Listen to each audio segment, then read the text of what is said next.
Welcome. Namaste. Week 3, solar plexus, and step 4. Solar plexus. I thought you were hungry. For truth. Trying to feed my ego. So as you can see, this is going to be my pointer today. I got some things written up on the border. Oh, hold on. Set aside prayer.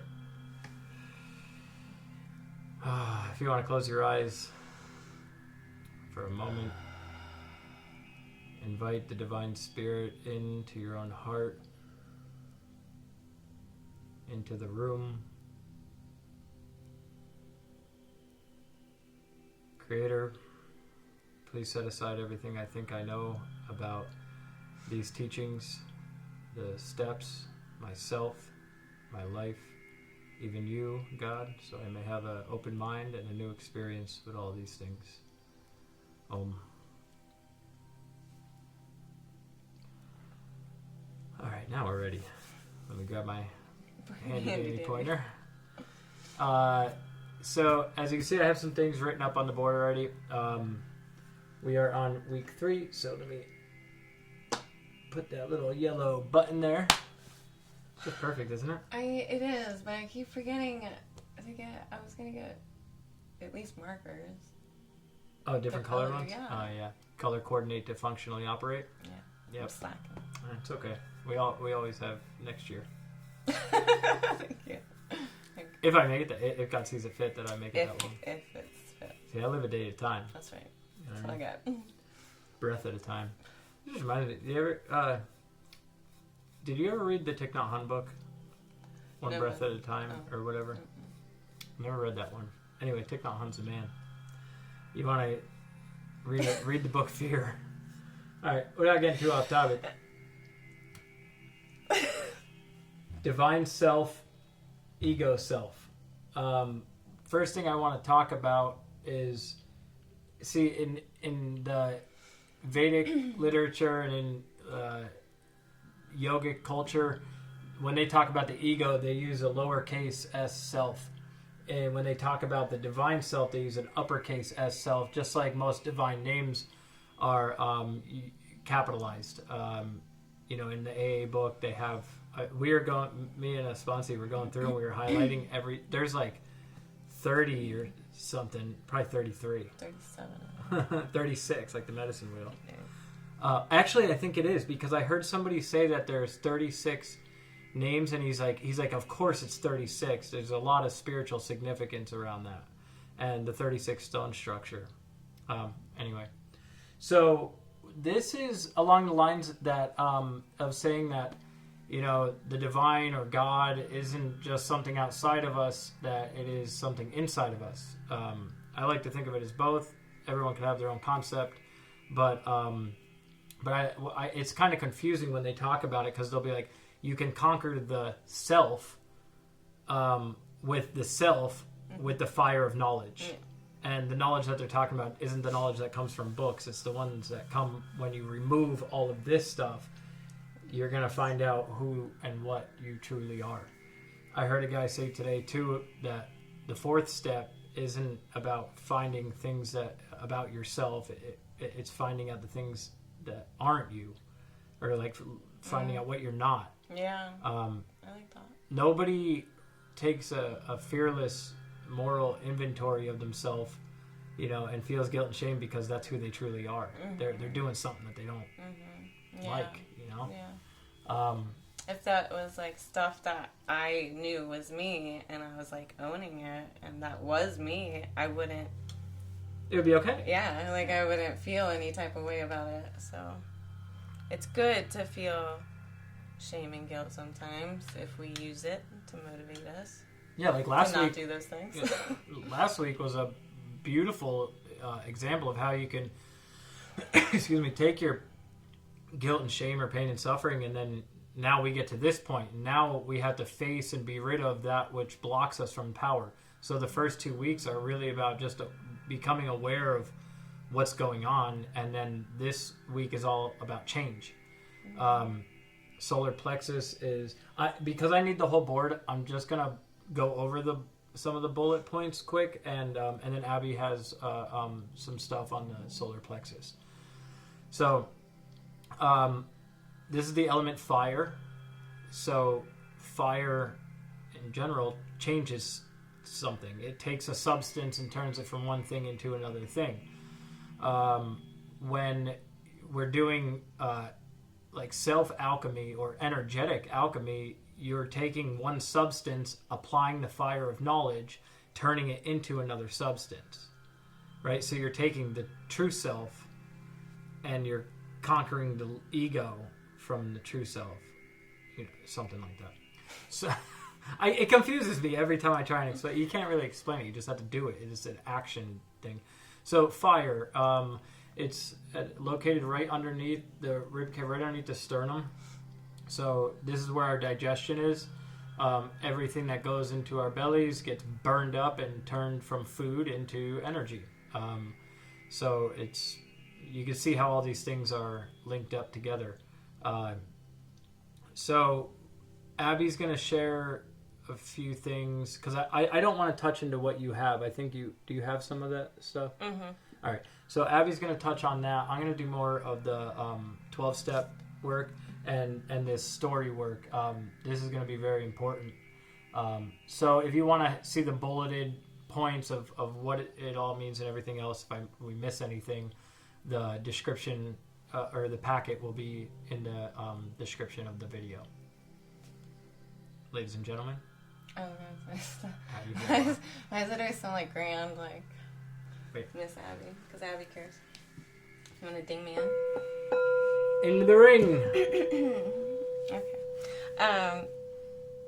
So yeah, you touched on element of fire and digestion, and I don't think we've fully touched on that either. That along with these chakras, these are also responsible for actual physical things, related illnesses or emotional responses. So fire, anger, heat, that kind of thing, if it's out of balance. So, this is our center of willpower, which is a dangerous thing for an addict.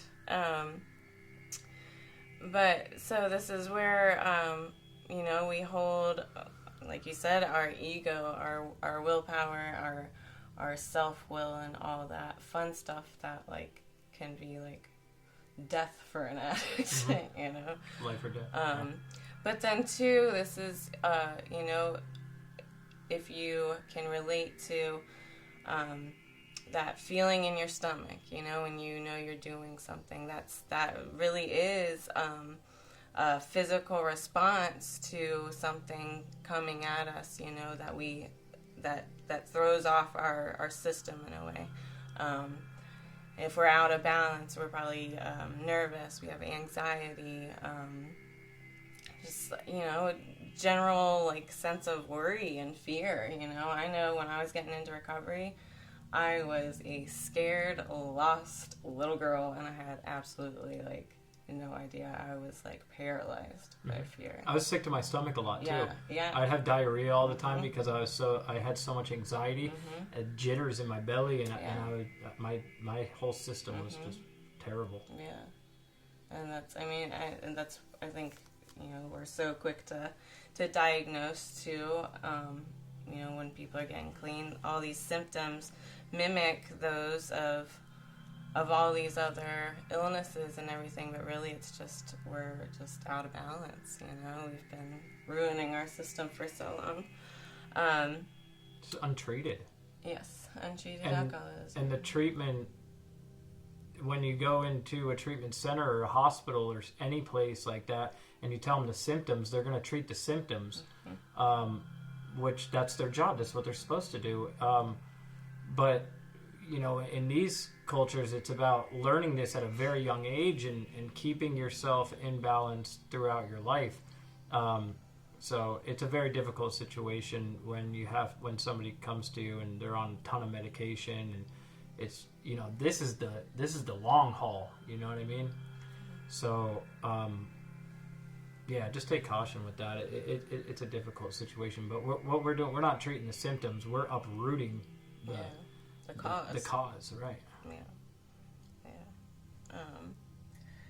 But yeah, so some of the things, the foods, and we were talking about oils and stuff like that last week, and I was like, I don't ever pay attention, but I actually looked into it this time, and I was like, all right. But foods generally, you want to do things that aid your digestive system. Aid in your digestion. There you go. Thank you, honey. So ginger and mint, stuff like that. If you think of when you're sick, mint always helps, and ginger is always really good for digestive system. Some grains and rice, turmeric is really good for that kind of stuff. Said oils were lemon, juniper, and grapefruit. See, this is where I don't know.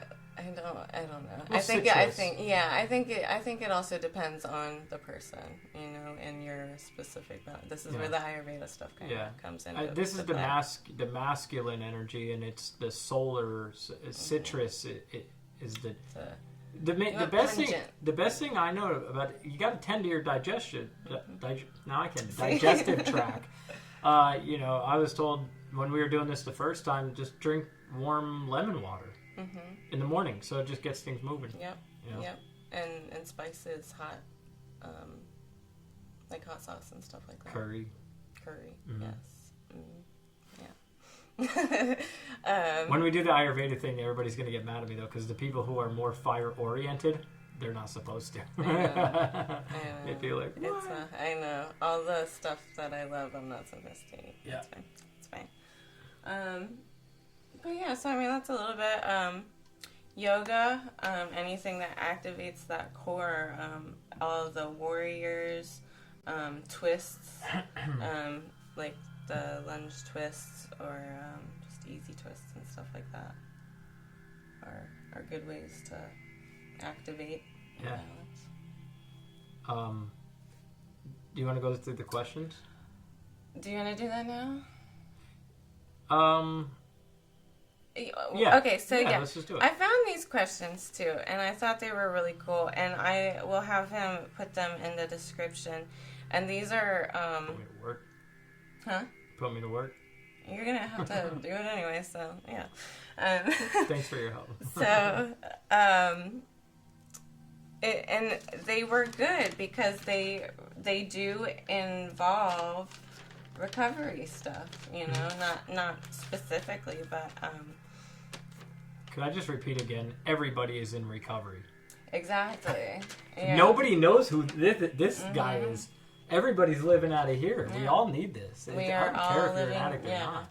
We're all living under these stories of shame and guilt. Can you imagine a world where everybody was spiritually awakened? It would be beautiful, man. Okay. Like when you see someone, the sparkling in their eyes, and they'd be like, "Oh, hi." You just walk out into the community and everybody's jump circles and and everybody's growing vegetables and trading and just working together. This is ultimately what we're trying to get to, back the way it used to be. Recovery. Yeah. Recovering. Yeah, recovering. Yeah. The whole earth. The whole human earth. Race. Let's go. Okay, so anyway, these are some of the questions. Do I trust my gut or do I doubt my instincts? Again, like I said, that feeling in your gut, when you meet somebody or something and you're like, I don't know about this guy, that is a real thing. Can I touch on that? Yeah. I was in a group and we were talking about this, and I was saying how we get so out of tune with our bodies, and my little girl, not even 4 years old yet, my dog, they are smart. They're more intelligent than me because they meet someone and they immediately know, like, I'm gonna, like, my little girl. I don't know. I didn't talk about this last week because we just went to the restaurant. So my daughter Aloe is, she's not even 4 years old yet. And she's kind of shy around people.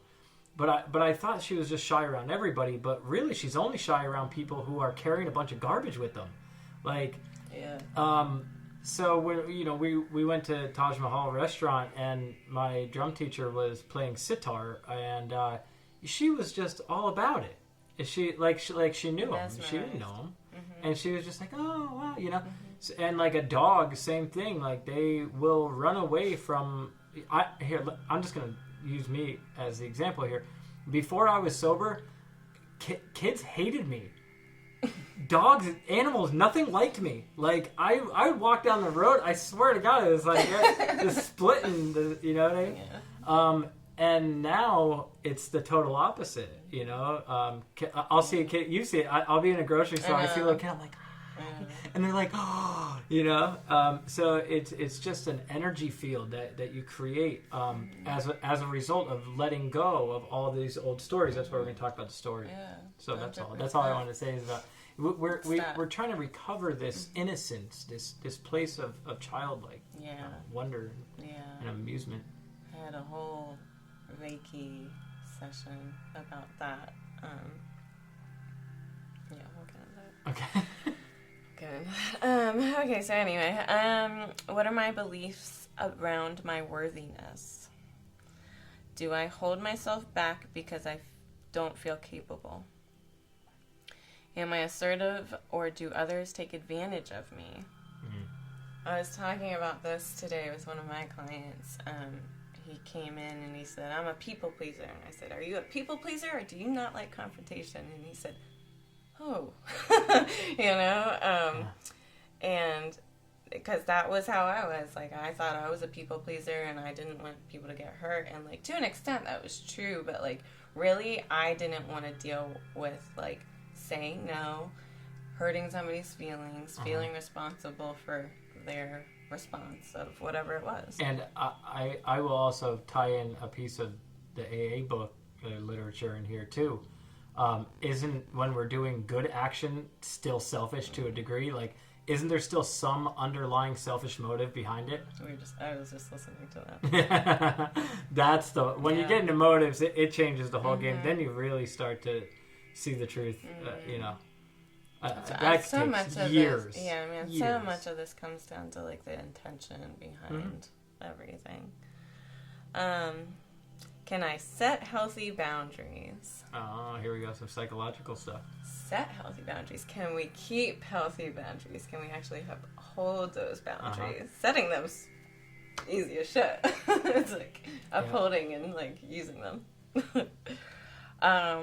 And do I try to conform in order to be accepted by others? Oh, that's my whole life. Right? I was a fucking chameleon for so long. Even that, especially probably that first year or two in early recovery where I didn't know who I was yet. So I was going to be everybody else. you know? So. The whole thing too is like my ego, like this side of me, is totally concerned with what everybody else thinks about me.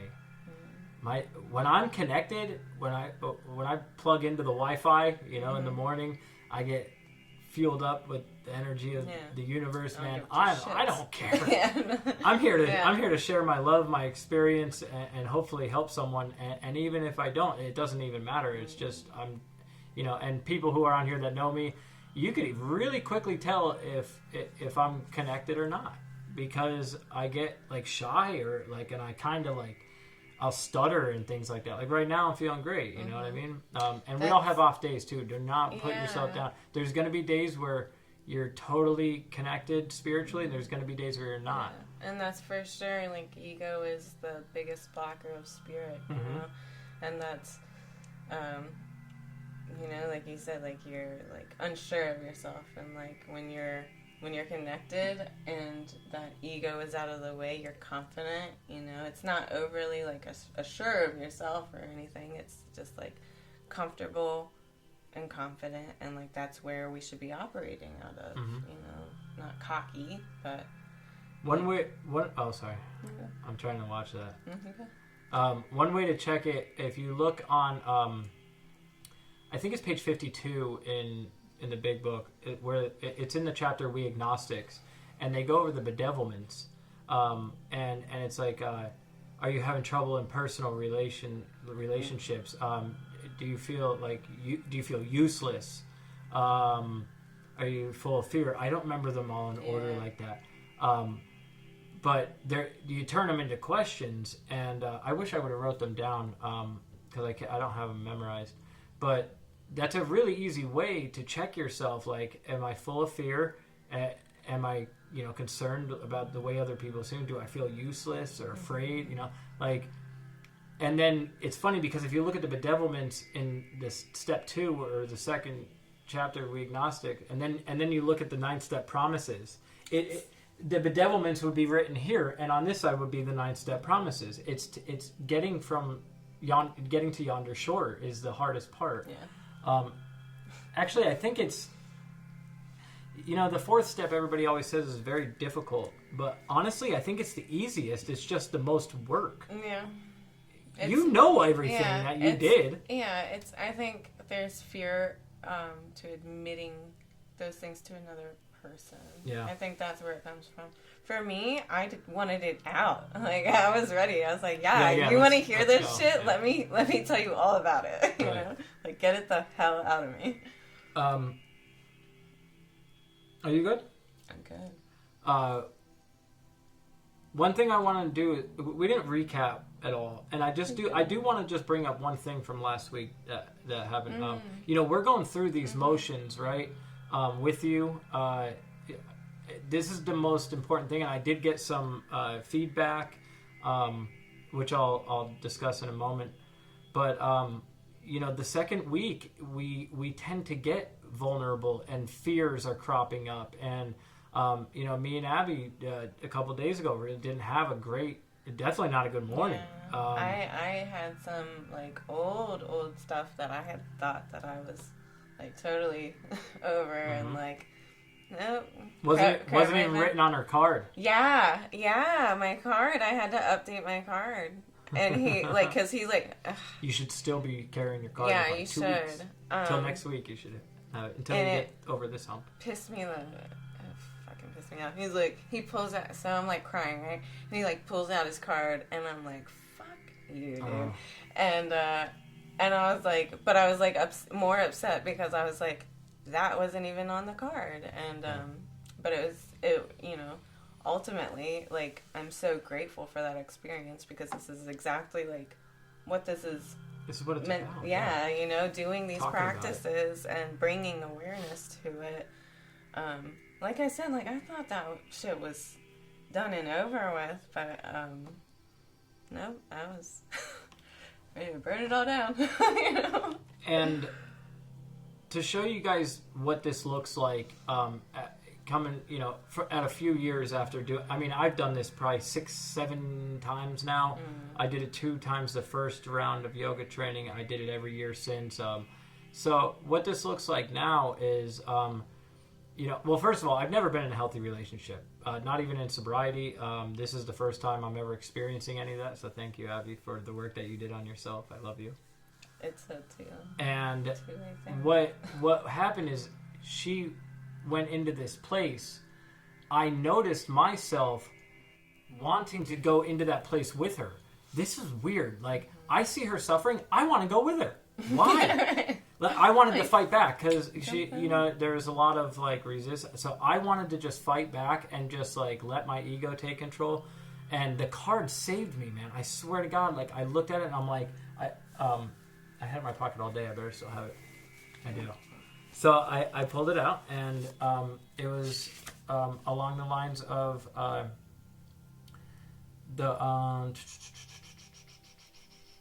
where was the fear? Feeling hurt and alone. So feeling hurt or alone, and I turn it around, is accepting. Number 6. Because one of my biggest things about relationships is like, I don't want to be alone. You're going to end up hurting me, and then I'm going to be alone. Yeah. So you're going to leave me. Yeah. Well, no, I mean, you're going to leave me. Yeah, because you're going to leave me. so we all go through these things, and what I did is I just used the old, like, Buddhist principle of, it's a principle in all things, non-reaction.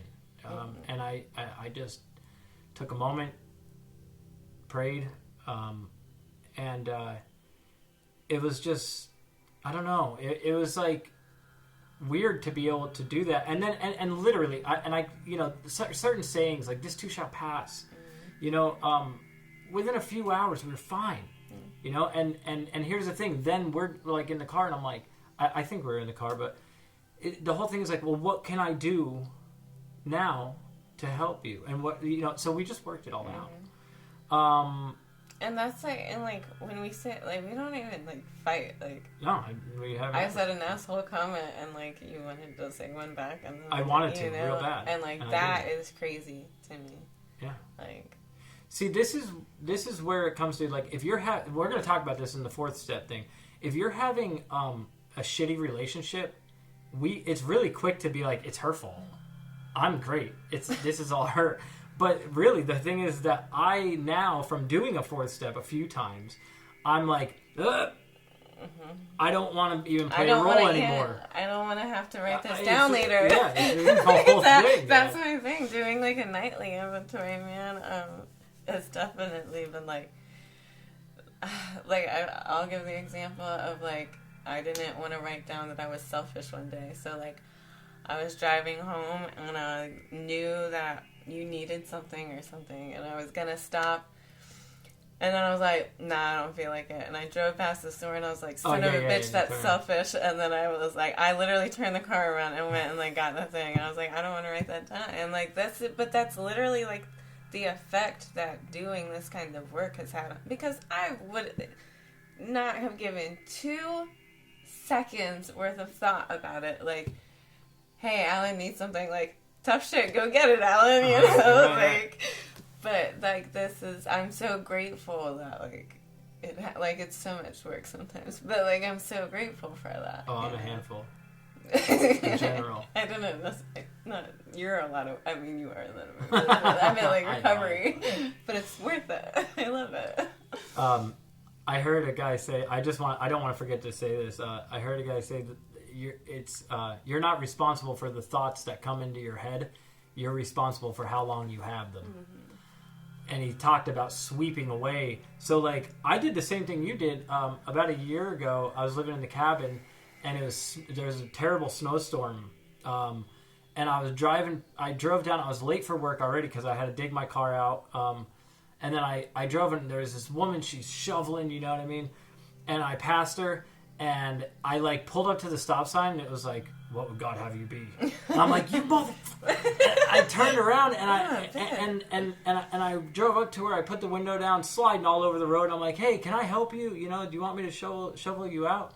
And she was like, no, it's great exercise. I don't mind at all. Right? So it's just willingness to do the right thing. Like, even when you don't want to, like, I don't want to, honestly, I don't want to work around a bunch of sick people all the time. I don't. But like, I suit up, I show up, I go, I spread as much love as I can. If I have it, if I don't have it, I be honest about it, and I that's it. That's all I can do. Make it easy for them. Yeah. Talk about that. I do want to get into this. Yeah. This is so. While we're on the lines of the yoga part of it, like I said, they're the same thing. They're just different. Tiny bit different methods. This was great for me. I was actually going through my 4th step when I went during my yoga training. We did this at the same time, and that's where all this really came from. So we all have this story that we have created about ourselves. Before I go any further, this worksheet is in session 3 in the packet. I would print it out. I would fill out everything that it says. And also, if you want to do a 4th step, You could look up online. I'm not the biggest fan of this. I don't always do it this way. I definitely am never going to suggest my sponsors to do it this way anymore. But a lot of people use those PDF handouts that are on. But here's the thing: just go in the book. And I'm gonna write out how to do it anyway. But if anybody wants to do a fourth step, I mean, I highly suggest you to do it, regardless of what you suffer from. But just look up how to do that. You know, if it's EA. Emotions Anonymous, look up online Emotions Anonymous fourth step. If it's AA, look up Alcoholics Anonymous fourth step inventory, and they'll have all the instructions on how to do that. But with this, we're looking at the story that you create. Well, it's not, you didn't even do it. So the way that this looks like, so on one side we have our ego or the story. On the other side we have the true self or buddhi, and this is free. This is not. This is jailed, okay, by our beliefs and by our actions and everything else. So when we're looking at this, look at the first time experiencing fear.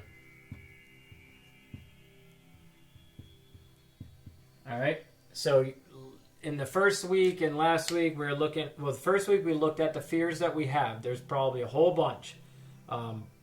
There's really one, and that's what we're going to get to. All these other manifestations of fears. And then we look at the emotional attachment to them. So that was all last week. Now what we're going to do is we're going to change something about it. So this is totally transformative. First time experiencing fear. I'm going to go through my original story with you so that way you can see how this is done. The first time I recall experiencing fear or a negative emotion,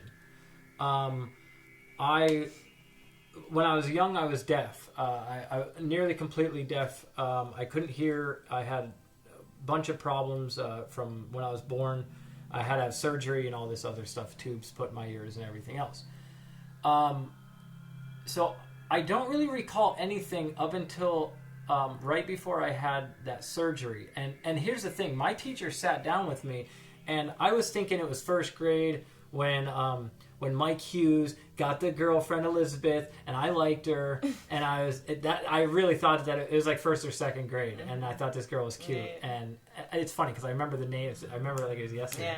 Yeah. But that wasn't the original fear, because I told her that, and my teacher was like, "Hold on a second." She's like, "Sit with me," and she had me like looking right into her eyes, and she was like, "Go back a little further." She's like, your family, what kind of car did your mom drive? You know what I mean? She was asking me weird questions, like, did you have a dog? And stuff like that. Mm-hmm. And all of a sudden, boom, it was like a flash, an image came, and I was screaming, crying, and holding on to my grandmother. And there was a big ice cream truck.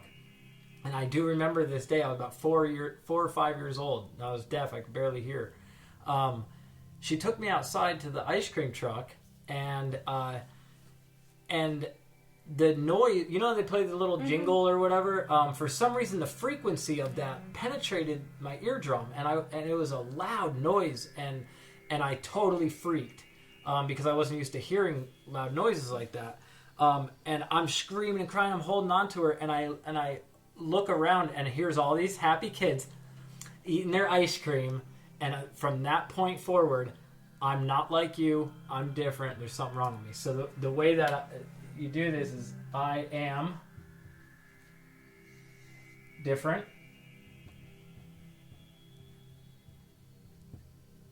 I am not accepted. So you intersect two circles and you write I am not. Because here there's an inadequacy.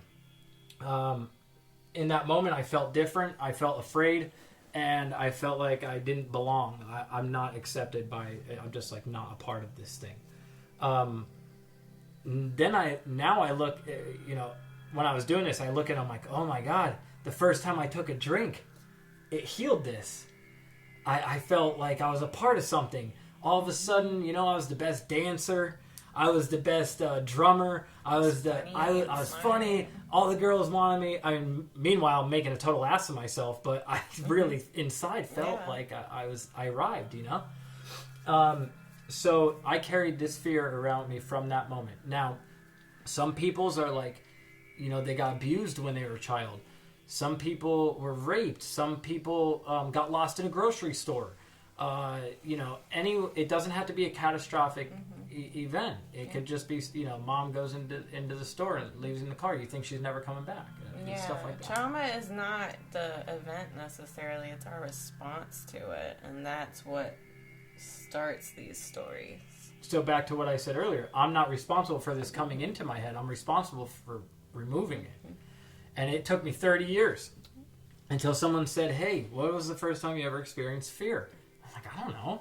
Like, it's not like a conversation starter. You know what I mean? Like, and I have it, like, logged in my journal from when I was 3 years old and, like, crying in my crib. When I do this group with people, it is mind-blowing, man. You know, this is my favorite. This is shadow work for those of you who are wondering what you would call this, the ego work. This was huge. I mean, transformative for sure when I did that. So the thing is that I entertained this for 30 years. Is this a valid affirmation?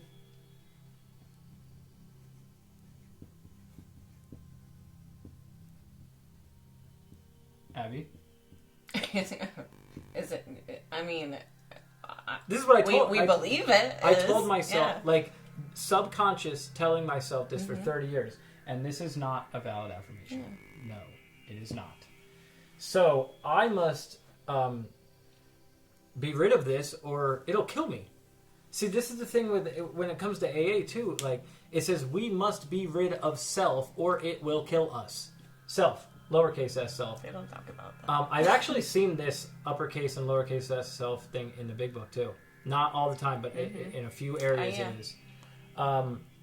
So yeah, this was killing me. This is what, you know. I mean, I was probably always an alcoholic, genetically or whatever. But regardless, this is why I drank. You know, this is because and these things, you know, throughout your life have transformed a little bit. But every instance of like fear or like major like event in your life, right? Eventually, if you trace them back, they go. It all comes back to this. So when I wrote out my fourth step, that fourth column, you know, where was I at fault? You know, it all the fears trace back to this, all of it. So this will manifest in like 100 different forms. Every relationship, all of it. So the thing is, when you're doing this, if you're doing this with somebody else or you're doing it with yourself, you have to ask yourself or that person one question. Are you willing to let go of this or not? Because if you are not willing to let go of it, there's nothing we could do. I've gotten to this point in the middle of a group, and I say, "Are you ready to let it go?" And someone goes, it was like, "I'm angry. I'm not loved." I said, "Are you ready to let it go?" And they're like, "Mm-mm." Because the anger is fuel for the ego. So you're asking somebody's ego, do you want to die? Yeah, no. Yeah, right. No. So, you know, so ask yourself, you know, when you do this work, when you're doing the worksheet, are you really ready to let it go? Truly. This then becomes, in yoga, the exhale. Exhale the bullshit. This is the exhale. So when we're letting go of those things that aren't serving us anymore. Here's the thing. I carried this around for 30 years. This still shows up. It'll show up wearing a different hat. Yeah. It'll hide and play games with me, but I'm very, very aware of it. That's the beautiful thing, is being aware of this, because next time you have a situation arise, you can trace it back to whatever your card ends up saying. But that awareness, because mine show up too, you know, like the other day you were going to leave me. You know? You didn't love me anymore. You know, it's crazy, but like that is really like how sick we are, and but that awareness of these things, I'm able to say, okay, lowercase self, you're stupid, shut up. Like, higher self, hi, I need some help. Thank you. But normally I would have had that fight that we didn't even have, and that would have lasted a week for me. Yeah. You probably were gonna leave me any day for a week. Well, if this was a couple years ago and that situation happened between me and Abby, I would have yelled at her very nasty, because of this you don't accept me. Right? Yeah. It's my fault. So I would have yelled. I probably would have thrown a couple things, punched a hole in the wall, and F you, I'm out of here. And then I would have been spending weeks trying to repair the damage I did, because of my response. Right. And both of us were able to take a moment and be notice that it's these old fears coming in, and then we were able to mend it by tuning to the other side, and that's what we're going to get into. So if this isn't who you truly are, right? If this is just ego food, and you're willing to let it go, then we get onto this other side. Well, then who am I really? And then we come into 2 I am statements. The great I am. And you will use these I am statements until you don't need them anymore. And then once you don't need them anymore, you're just left with I am, and you're present. And that's really who you are. But we need something to get us from point A to point B. Man, my circles are just way off. Beautiful. Yeah. Perfect. They're perfectly imperfect. Perfect circle. So when I did this, I wrote down, I can't remember, that was years ago. I am accepted.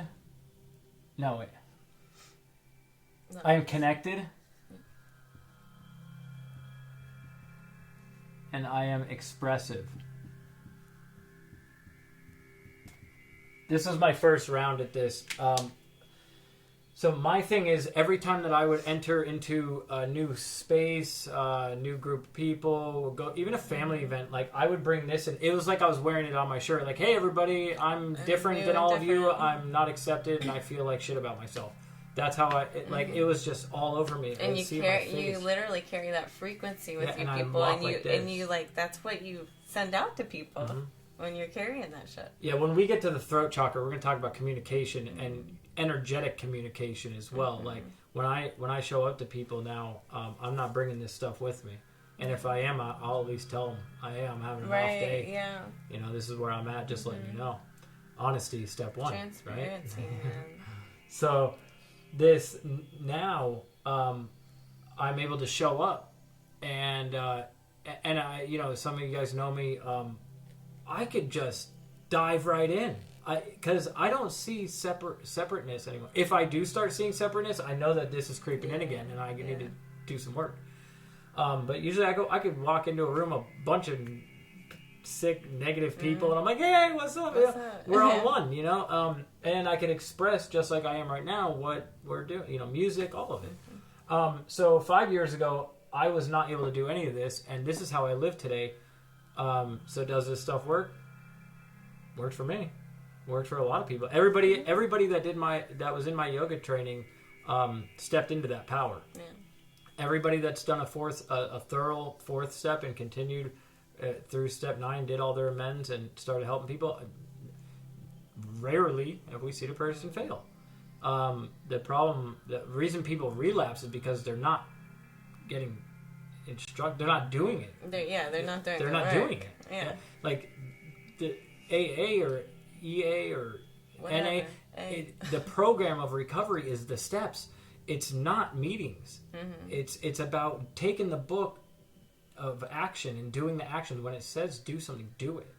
When it asks you a question, answer the question. Honestly. So this being just another part of that, this showed up in my life, and it opened up doors of opportunities that I could never even imagine. I mean, Abby today was just, she was doing drum circles. I led a drum circle today. She's been drumming for like what? 3 weeks. Like, what the hell?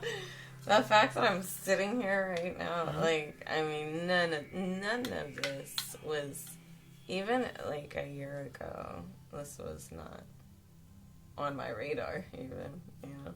I'm just going to let you guys know too, when you step into your true self, you can't help but want to tell people about it. Mm-hmm. The reason I'm doing this right now is because I truly hope that you guys get that sense of freedom that I got. That peace give away and what was serenity. freely given to you, you know? Yeah, you can't. And it lights me up. I don't even, it's not why I do it, but it does. Like after, you know, when we used to do the Monday night sessions, I would just be totally lit up afterwards. Yeah. So here's the thing. Is this a valid affirmation? I'm connected. I'm expressing. Yes, absolutely. So how to use this in your daily life? Well, first of all, I have to talk about this. And people who are in my groups at the rehab or something, if you're watching this, they're going to laugh because I say it all the time.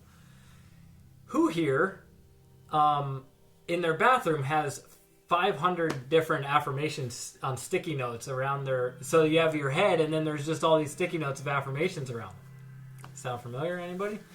Now, here's the thing. If you are if your mind is already stuck in the ego and you're totally confused, the last thing you need to do is confuse yourself with positivity. You only have... see, the ego has about this much control power or willpower. The divine self has infinite, eternal, opportunities, universal, you know? So you need to take that little bit of power you have and hone it in on just one.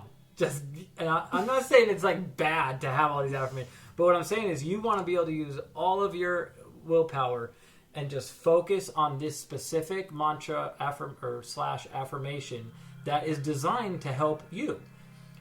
If I would have used... I'm confident and powerful.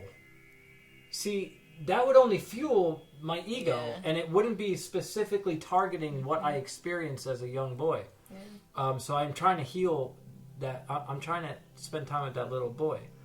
And that's another thing, too. When you do come up with this, after you do the whole thing, you really should sit down and meditate on your child, on your inner child. I literally, when I did this, like, pictured my little girl and, like, went and just, like, gave her a big hug, and we sat there together, and it was, I mean, so healing and really beautiful.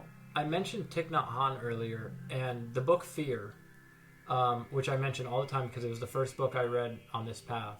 I read that before AA, just because I read it in treatment. And the one meditation in there has you put 2 cushions down, like say like right here. I would put one here and I would put one here, and I would sit down and close my eyes, and I would image me somewhere, say in a field or something, and I would watch my little boy come dancing through the field and then sit with me, and then I would say to that little boy everything that wasn't said to him when he was a child. Yeah. And I would affirm to him that he is connected and expressed and loved and cared for. And I would, maybe give him a hug and whatever. And then be like, okay, go play.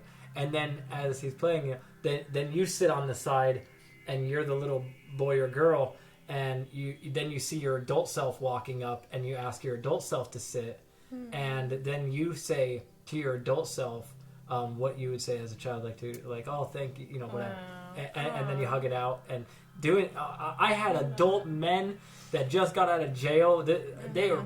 I did this. They were bawling their eyes out. I've done something similar, but not like that. I like that. You never heard that? Mm-mm. Oh wow, yeah, that was that was before we met. So that's a beautiful, beautiful meditation. It's in the book Fear by Thich Nhat Hanh. But even just me explaining it, just try it. Mm-hmm. It's amazing. You should spend a little bit of actually. After you do like a 4th and 5th step, by the way, the 5th step is just talking with somebody else about it. Same thing applies here. We're doing 4 and 5 basically, because when you come up with this and you do your inventory, you take all that stuff and you bring it to another person that you trust. It doesn't have to be your sponsor. It could be anybody that you trust. I wouldn't share mine with you, not the first time. You know what I mean? I would now, but you don't want to because you don't want to hurt that person. Like if you're on my list, I'm not going to share it with you. Yeah. You want to just have a third party, you know, a friend, or, you know, if you're in a church, maybe like a pastor. Or if you're part of a yoga community, maybe your yoga instructor or something like that. Somebody that would help you process it. Yeah, a therapist, you know, also good. Yeah.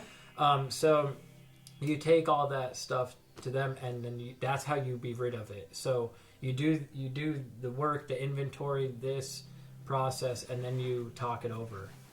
I feel like I left a loose end somewhere. I don't know. So here's your new mantra. All right. So by the time you get over on this side and you have your new affirmation, anytime that you feel this coming in. So for a long time, when I would go up to teach a yoga class, I would feel, oh my God, they're all staring at me. And I would close my eyes and I would sit. I would take a deep breath. I would purge the fear. I say, I'm connected. I'm expressive. And then here, oh, this is the main part. Here's the thing. You could say this to yourself all day long, and you could semi-convince your mind that it's true. Action is the way. You have to say it, and you could play it. Just like in drumming. I always write that. I'm running out of room, but say it, play it. So the thing is, I would sit there, I would say this to myself, I would open my eyes, be like, okay, everybody get down, we're going to start meditation, you know, and then we would breathe together, and we would connect, and then I would express myself through the yoga practice. So this is, you have to train yourself, just like behavioral therapy. You have to act your way into right thinking. Yeah. I also want to touch just real briefly on one line that is out of the Big Book, which an entire behavioral therapy was constructed out of. Cognitive behavioral therapy came way, way after AA. And in AA, there is a line out of that book. It says, we cannot think our way into right acting. We must act our way into right thinking. And then there's cognitive behavioral therapy about 70 years later. Right. Yeah. I also want to mention the book, The Four Agreements by Don Miguel Ruiz. Absolutely. That whole book is about how those stories are created for us, not even necessarily by us, by our environment, and then he just really breaks it down beautifully. That book really changed my life. Yeah, for sure. That was a big beginning part of my whole journey into all of this. But it's exactly the same thing. But yeah, read it. Just read it. Just do it. Yeah. It's a suggestion. just a highly, AKA a mild demand. Yeah. It's so funny how I spent so much time in recovery not knowing what a suggestion really meant. I looked that up though. I never found that shit. It's not? Fucking full of shit. Oh. I like it. I do too. It's mild demand. I mean, essentially. Anywho, so say it, play it, use this until it's there. Yeah. Once it's there, then there might be some other little things. See, this manifested many times in all my relationships. Because of this, I lacked confidence. I spent, after I had this down pat, after about 3 months working with this affirmation, I was doing the thing, man. I was getting up and speaking at meetings, teaching yoga classes, going to rehabs. Everything. I spoke at a college. Yeah, that was crazy. That is not something I would be able to do. Yeah, that was huge. And it's one of those things where, once you clean all that shit up, you don't care. You don't care anymore. And then when you don't care, you have all this confidence and willingness to do all these things. Well, here's the thing. So this is why I bring this up. I was still lacking confidence. I knew this because after I would teach a class or speak or whatever, I'd doubt myself. And I'd have fear before and after, but during it I was able to use this. But then I just did the same thing, and I targeted the lack of confidence, and I just used an affirmation then with that. So I'm not saying that you can't use more affirmations, just do one at a time. You know what I mean? Don't get all crazy. People just love to be like, today my affirmation is da da da. Tomorrow, just wait until let it settle in. Yeah. You know? See, this is how mantra works too. If you're sitting there doing japa 108 mantras with the beads. You're Om Namah Shivaya, Om Namah Shivaya, Om Namah Shivaya, Om Namah Shivaya. When you're doing that, the repetition actually starts to activate the chakras. Settling, yeah. Like Ganapata, that's that root base. I believe here we're at Shiva. So like Saraswati, Shiva. I wanted to start doing Vishnu. mantras, because I mean there are affirmations you can do, like I am for each one, but like Manipura is lotus gem, so like Om Mani Padme Hum is a really good one for solar plexus. Yeah, the city of jewels. See, even if you look up the Sanskrit names of the chakras, Muladhara, Svadhisthana, Manipura, Anahata, Vishuddha, Anya, and Sahasrara, saying those names is another. That language is very divine. It's 54 syllables of the masculine, 54 syllables of the feminine. When you're just saying them that way, even just reading it, it helps to kind of activate it. I'm not going to go into all that because it's very esoteric stuff and it's deep, and I'm trying to keep this surface level. But just so you know, anything that we're doing here, this is just surface level stuff. I mean, you could spend the rest of your life and you're not going to. There's too much in the world of the spirit. There is just so much good literature. If you are ever bored in AA or recovery or yoga, you're not doing it. like reading the Bhagavad Gita, reading the AA book, reading any of it. There is daily work to be done. Yeah. So, if everybody's good, we're going to move on from here. Like I said, in the description below, there is a link that says the H.E.A.L packet. Fill that paper, print it out, fill it out. Or if you just need to look at it and then copy it onto a pen and paper. But basically, first time I ever experienced fear, what it caused, I am this, I am not this. Is it true or is it valid? No. I am, on the other side, I am not. So I'm going to erase this now, and then I'm going to just briefly go over how to do a fourth step.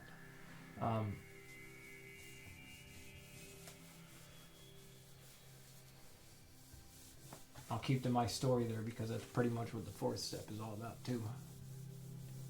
Face and be rid of that which blocks me from power. All right, fourth step inventory. You're going to write out 4 columns.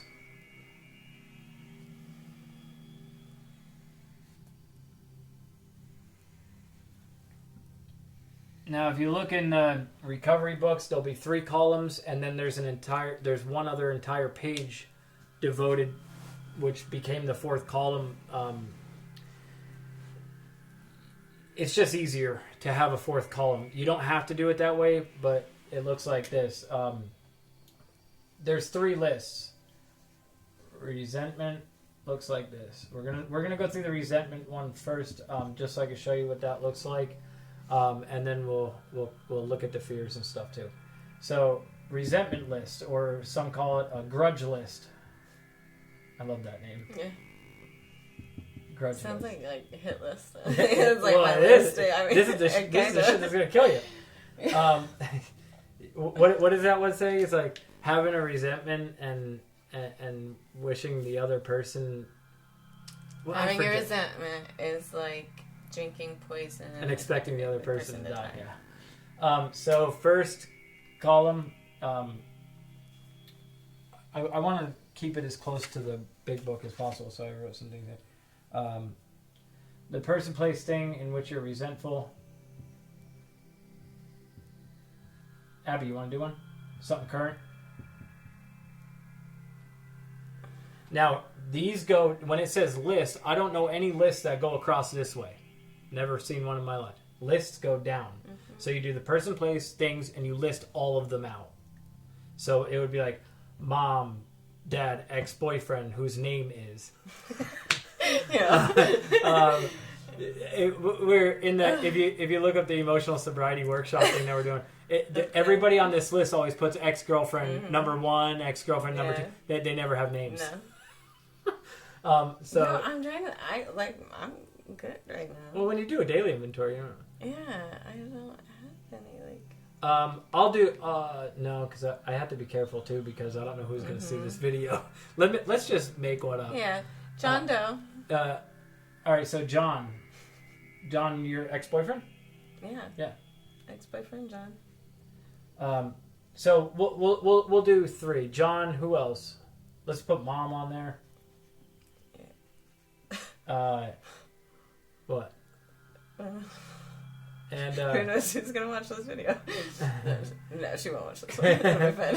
And let's put Susie from work. Susie. She's a bitch. Yep. Mm-hmm. All right, so this could go. I mean, when it says make a fearless and moral inventory of yourself. You're going to write out every one in which you've ever feels any type of way way about. Yeah, ever. Mm-hmm. The first one is ever. very long. After that, when I do that annually, it's much easier. When I'm living in higher self mode, I don't really get resentments. Yeah, yeah. When you're over here, I'm really like stumped. One thing I forgot to put before, this is the inhale. Yeah. But I'm sure everybody got that. I mean, I don't think they're still holding their breath. But when you're living here, it's hard. You still get resentful, but you could process it in the moment or at night. You could do a spot check inventory. You could just do it at the end of the day. But anyway, let's keep this moving because we're already over an hour. So John, Mom, Susie, right now, the cause or what happened. So what did John do? I'll give a limit of 5 words when I do this with sponsees. Listen, I don't want to hear you bitch about it. The whole thing. What happened? He skipped out on rent when he left me. Okay. Left me hanging.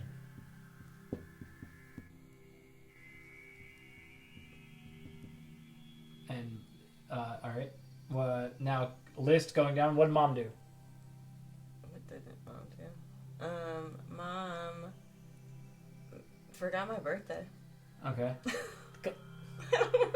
She threw you out of the house. Yeah. Kicked me out. Yeah. You got to think. I know. What happens I'm to trying addicts? to think. Kicked me out. She didn't celebrate my birthday. All right. Times. What did Susie do? She stole your boyfriend. Susie stole John from me. That's why he left my house and didn't pay me my rent because he was sleeping with Susie. Stole my boyfriend. Stole my mans. Stole my mans. Stole my mans in them. All right. Affects my. Now there's 5. I think it's 5. 5 different things in which it could affect self-esteem,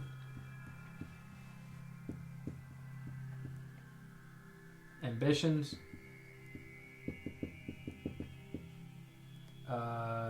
personal relationships,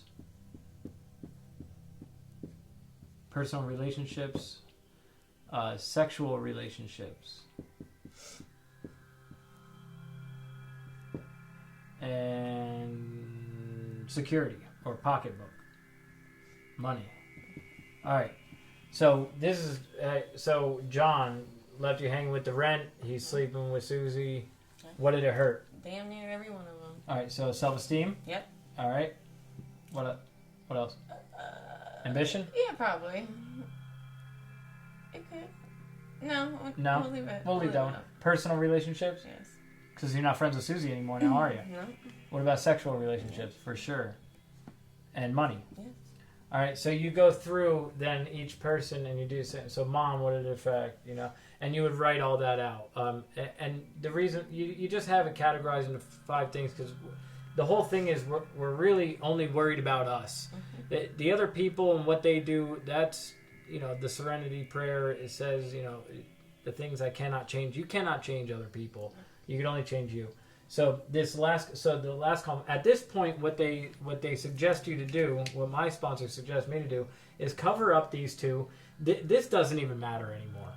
At this point, you see how you were hurt or what it affected, and then you put in where was I to blame?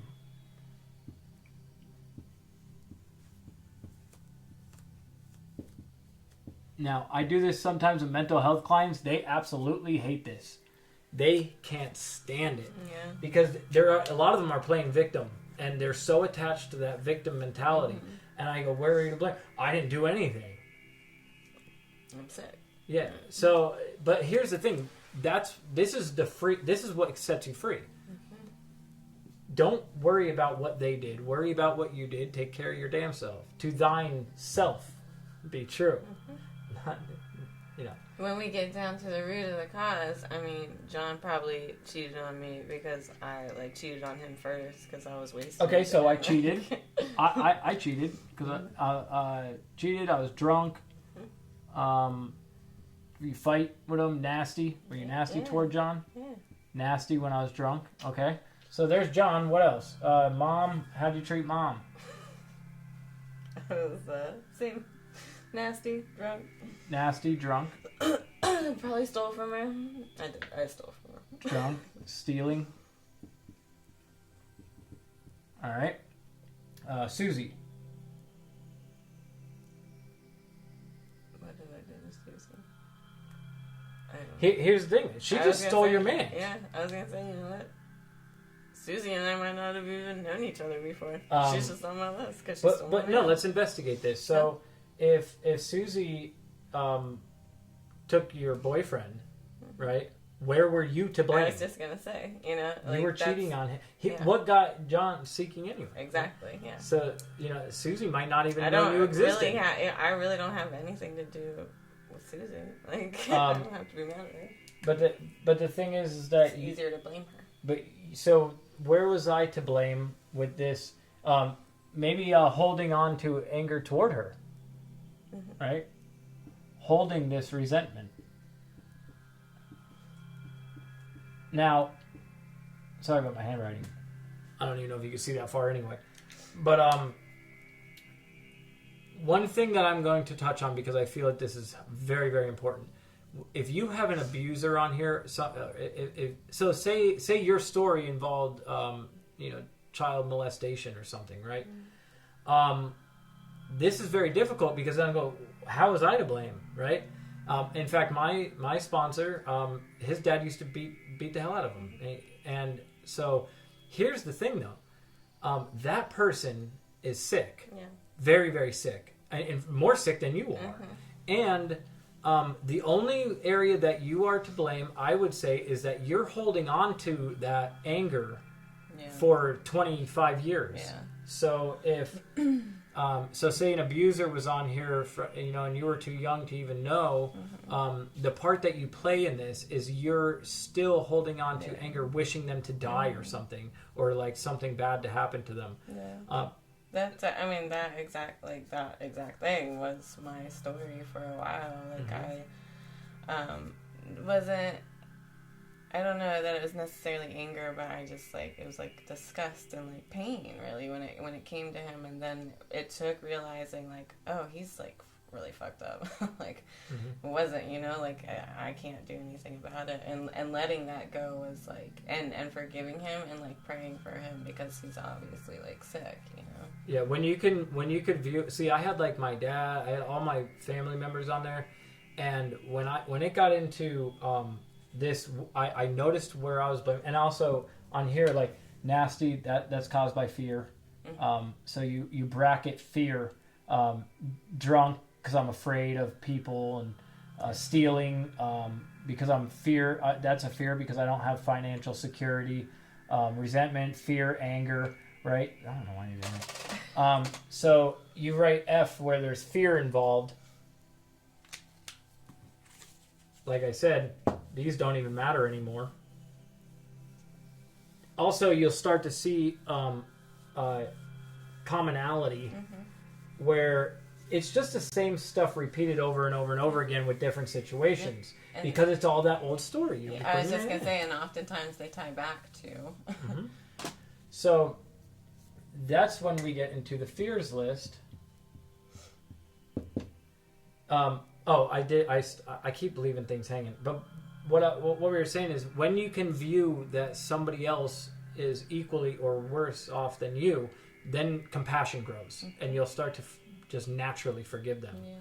Yeah. very difficult when it comes to an abuser or something like that, but it's possible. In fact, I've seen alcoholics, and I've heard testimonies of alcoholics who, or somebody killed one of their family members in a drunk driving accident, and they actually go to them and forgive them. That's crazy. Yeah. I probably would be able to do something like that at this point. My buddy Charles, right when I was coming into recovery, he got locked up for drunk driving, killed somebody, 5 years, and the kid's mom was there on his release day because they had built a relationship because she'd forgiven him and he had done all this work and they're like best friends now. And who knows what kind of beautiful things will come out of that. It's crazy. See, this is where you can start to look at the forgiveness stuff too, and you can see where religious people might be right sometimes. Where, like, when you talk about forgiveness and things like that. That's later though. We'll talk about that intensive. So anywhere where there's an F, so now on a separate paper or whatever, you're gonna write your next list, which is the fears list, and you're gonna look, all right, nasty, like how do you act before? What was the fear driving this nasty behavior? Insecurity, low self-esteem. Okay. Insecurity. What else? Let's look at another one. Stealing. Financial insecurity.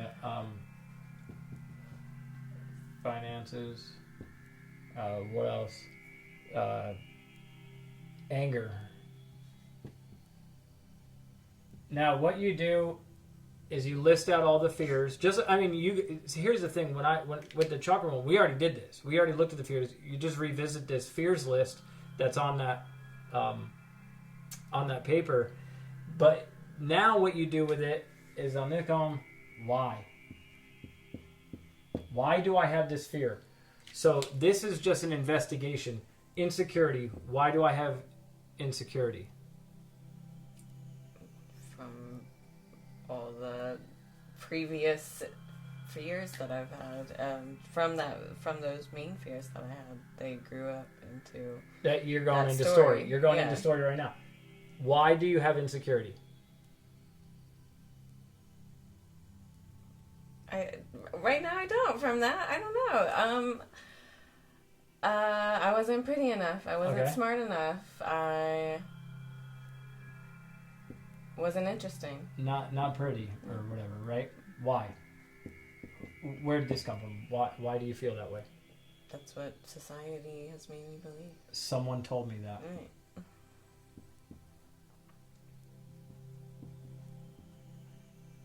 Told me that. Why?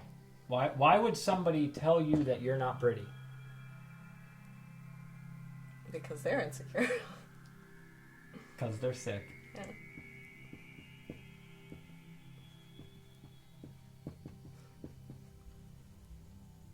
Why? Why are they sick? What happens with the fears list is you get to a point where there's nothing else to study. There's no evidence. There's nothing left. So then you get to the thing, they're sick. Oh my God, now I could actually feel forgiveness for them. Oh my God, my fear of insecurity's gone. You take it to the divine. You go, oh wow, I got to have some compassion for them. And you recognize that it wasn't true because it was coming from their own insecurities. Stuff like that, And you just go through each one and you just ask why until you can't ask why anymore. And then whatever's left after you boil it down, you meditate on it and you ask it to be removed. That's it. And this higher self, it'll God, whatever you want to call it, it'll remove the obstacles. So then the last one, I'm going to erase all this and we're just going to go through.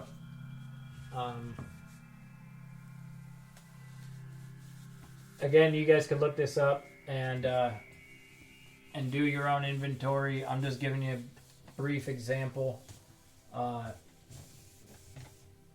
Then we look at the last one. So we did the fears. So it's 1, 2, third list. My favorite, sex, conduct. Do you remember exactly how this one goes? Mm-mm. Come on, Abby.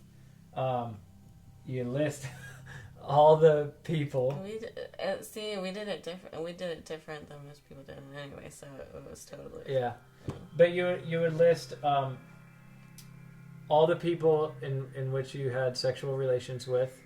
So it's basically like the same as the first one. The people, oh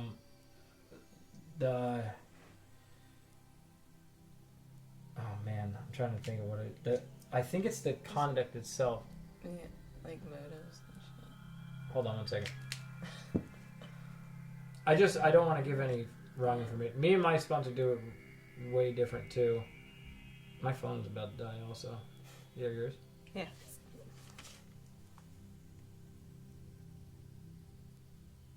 There's sex conduct list AA. Oh yeah, this is where it's selfish, dishonest, and things like that. Oh,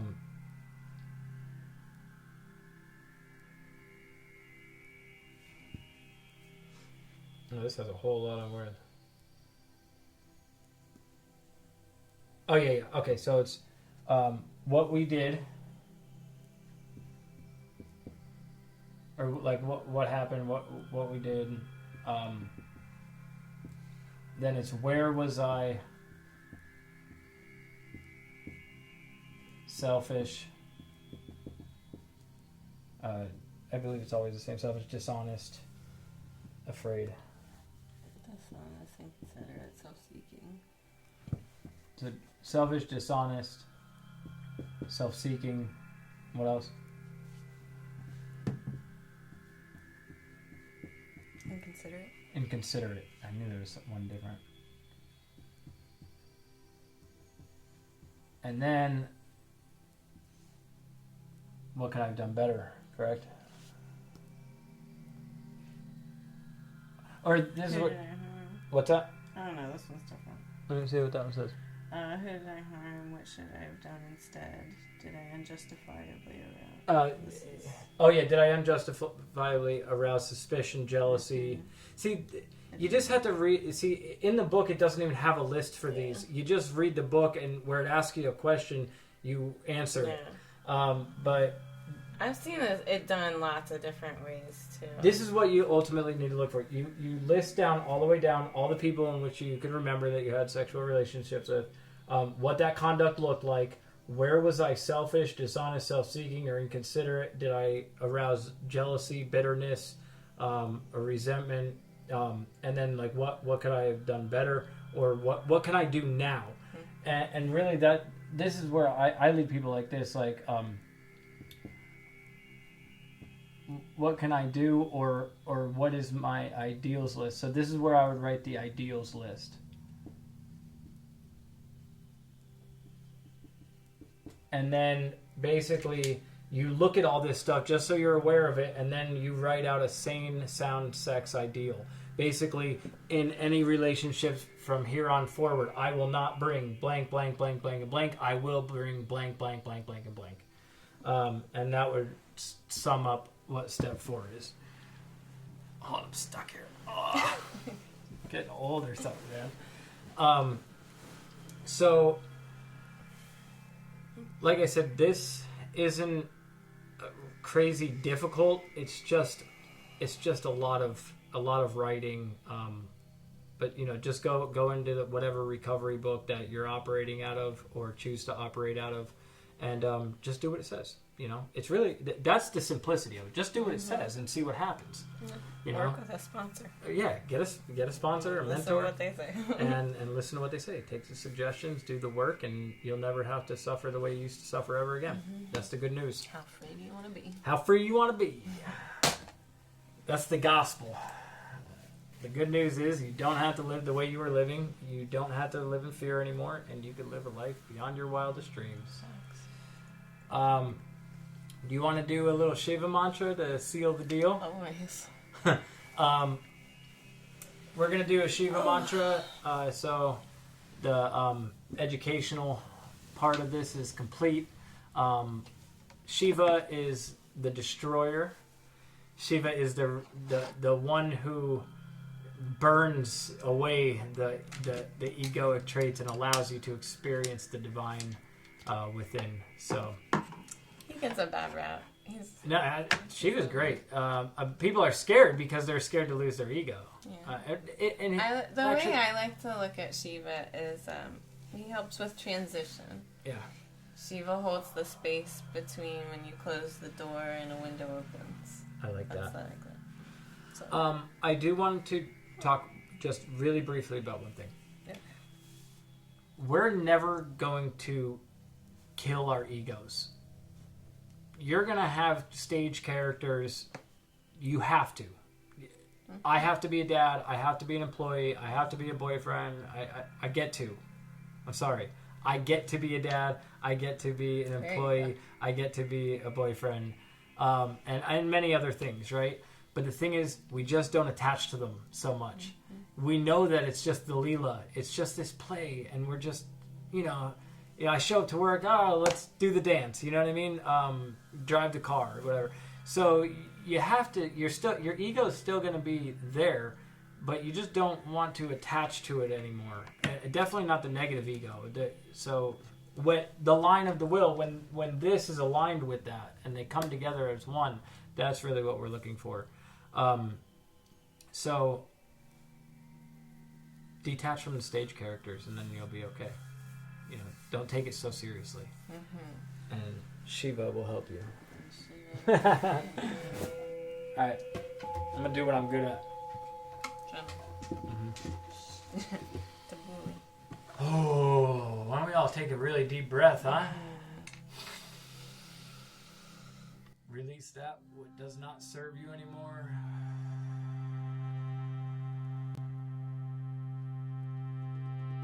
Set a little intention.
Thank you. We'll see y'all next week. Take care of each other. Take care of yourself. Namaste.